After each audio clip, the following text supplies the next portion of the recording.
સ્કૂલે જતા ને ત્યારથી બાપુના આશ્રમમાં આવડો જ આવડો ખરો એનો.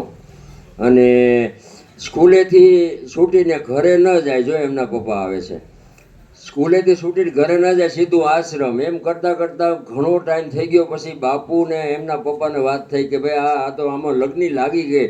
લાગી લાગી સૌ કોઈ કહે ન લાગી હોય સો રોય, હમકો તો એસી લગી પ્રિયા બતાએ કોઈ. એટલે 10 વર્ષની ઉંમર હતી ત્યાંથી બાપુના શરણ પકડી લીધા. અને આજ 9 વર્ષથી 19મું વર્ષ ચાલુ છે બળદેવદાસ બાપુને.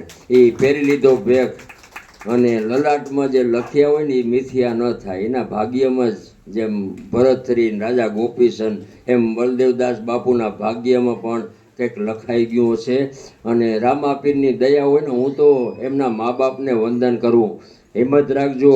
અને કેટલાય પેઢીઓના પુણ્ય જમા થાય ને, એનો દીકરો જ ભેખ લે. આ કોઈ ખાંડાની ધાર છે. સાધુ થવું, ભેખ ધારણ કરવું એ કોઈ સામાન્ય વાત નથી. આખું જિંદગી હોમી દેવી આ માનવ સેવામાં, એ કોઈ સામાન્ય માણસ ન કરી શકે. તમારા પૂર્વની કમાઈ ત્યાં જ સાધુ પાકે.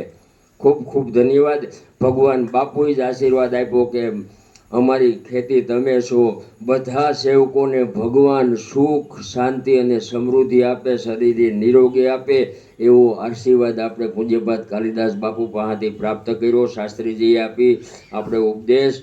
ગોવિંદાસ બાપુ તો બોલતા નથી, પણ એનો મનોમન આશીર્વાદ જ આપણા માટે મોટો ઉપકાર. અને બાપુએ સ્વામિનારાયણ હિંમત રાખજો. અને ભલે હા, અને કંઈક આરતી ઉતારવાની છે બળદેવદાસ બાપુના મમ્મી પપ્પાએ ગોવિંદાસ બાપુને. હિંમત રાખજો. તમારું દુઃખ, તમારું સંતાન નહીં, પણ અમારા એ બાપુ યોગ્ય જગ્યાએ આવ્યા એ તમને ખાતરી આપી દે. કઈ ચિંતા ન કરતા. આ તો ગરવા ગિરનારની ગોદ છે. જુનાગઢ તો કોકને આવવાનું થાય ને ગિરનારના નમવાનું થાય ને, એ પૂર્વની કમાઈ હોય તો જ. અને હવે અહીં કાંઈ બી રહેશે. તમે કઈ